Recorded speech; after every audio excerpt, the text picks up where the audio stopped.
Good morning friends. New I D registration ಪ್ರೊಸೆಸನ್ನು ನೋಡ್ಕೊಳ್ಳೋಣ. ಹೊಸ ರಿಜಿಸ್ಟ್ರೇಷನ್ನು ಇಲ್ಲಿ ನೀವು ಲಾಗಿನ್ ಪ್ಯಾನಲಲ್ಲಿ ಸೈನಪ್ಪನ್ನು ಕ್ಲಿಕ್ ಮಾಡ್ತೀರಾ. ಸೈನಪ್ ಕ್ಲಿಕ್ ಮಾಡಿದ ಮೇಲೆ ನ್ಯೂ ರಿಜಿಸ್ಟ್ರೇಷನ್ ಪ್ಯಾನಲ್ ಓಪನ್ ಆಗುತ್ತೆ. ಇಲ್ಲಿ ಸ್ಪಾನ್ಸರ್ ಐ ಡಿ ಎಂಟ್ರಿ ಮಾಡ್ತೀರಾ. ಸ್ಪಾನ್ಸರ್ ಐ ಡಿ ಯಾರ ಕೆಳಗಡೆ ನೀವು ಸ್ಪಾನ್ಸರ್ ಮಾಡಬೇಕಲ್ಲ ಅವರ ಒಂದು ಸ್ಪಾನ್ಸರ್ ಐ ಡಿಯನ್ನು ಎಂಟ್ರಿ ಮಾಡ್ತಾಯಿದ್ದೀರಾ. ಫಾರ್ ಎಕ್ಸಾಂಪಲಲ್ಲಿ ನಾನಿಲ್ಲಿ NY340999 ಒಂದು ಸ್ಪಾನ್ಸರ್ ಐ ಡಿಯನ್ನು ತೊಗೊಂಡಿದ್ದೀನಿ. ಇದಾದಮೇಲೆ ಇಲ್ಲಿ ಕೆಳಗಡೆ ಪ್ಲೇಸ್ಮೆಂಟ್ ಇರುತ್ತೆ, ಲೆಫ್ಟ್ ಅಥವಾ ರೈಟು ನೀವು ಸ್ಪಿಲ್ ಮಾಡಬೇಕಾಗಿರುತ್ತೆ. ಲೆಫ್ಟ್ ಅಥವಾ ಲೆಫ್ಟ್ ನೀವು ಕ್ಲಿಕ್ ಮಾಡಿದ್ರೆ ರೈಟ್ ಕ್ಲಿಕ್ ಮಾಡಿದ್ದೀನಿ ನಾನಿಲ್ಲಿ. ಹಾಗೆ ಇಲ್ಲಿ ವೆರಿಫಿಕೇಷನನ್ನು ನೀವು ಕ್ಲಿಕ್ ಮಾಡಬೇಕು. ಅದಾದಮೇಲೆ ವೆರಿಫೈ ಆಗುತ್ತೆ. ವೆರಿಫೈಲಿ ನಿಮಗೆ ಸ್ಪಾನ್ಸರ್ ನೇಮ್ ಬಂದುಬಿಡುತ್ತೆ ಮತ್ತು ಅದು ಯಾವ ಐ ಡಿ ಕೆಳಗಡೆ ಪ್ಲೇಸ್ಮೆಂಟ್ ಆಗ್ತಾಯಿದೆ ಅದು ಡೀಟೇಲ್ಸ್ ಬರುತ್ತೆ.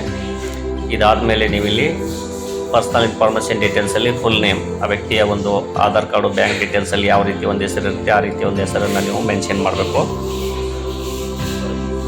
ಕ್ಯಾಪಿಟಲ್ ಲೆಟ್ರಲ್ಲಿ ಬೆಸ್ಟ್ ಎಂಟ್ರಿ ಮಾಡಿದರೆ ತುಂಬ ಒಳ್ಳೆಯದು.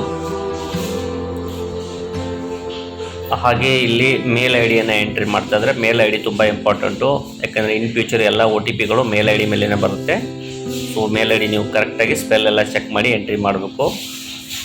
ಇದಾದ ಮೇಲೆ ಏನಾಗುತ್ತೆ ಅಂದರೆ ಇಲ್ಲಿ ನೀವು ಮೇಲ್ ಐ ಡಿ ವೆರಿಫಿಕೇಷನ್ ಆಗುತ್ತೆ. ಬಟ್ ಇವಾಗ ಒಂದು ಕಾಮನ್ OTP ಕಂಪನಿ ಇರೋದ್ರಿಂದ ಕಾಮನ್ OTP ನಾನು ಇಲ್ಲಿ ಎಂಟ್ರಿ ಮಾಡ್ತಾ ಇದ್ದೀನಿ.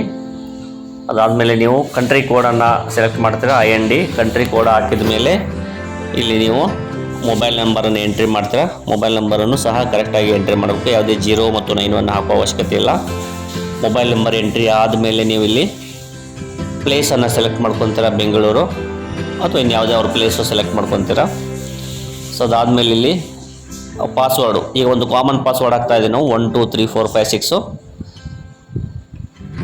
ಆಮೇಲೆ ಎಲ್ಲ ಒಂದು ಸರ್ತಿ ಮೇಲಿಂದ ಕೆಳಗಡೆ ಚೆಕ್ ಮಾಡ್ಕೊಳ್ಳಿ. Sponsor name, sponsor I D number, details, mail I D ನಂಬರೆಲ್ಲ ಚೆಕ್ ಮಾಡ್ಕೊಂಡು ಆದಮೇಲೆ ಕೆಳಗಡೆಯಲ್ಲಿ ನಿಮಗೆ ಒಂದು ಕ್ಯಾಪ್ಚಾ ಇರುತ್ತೆ.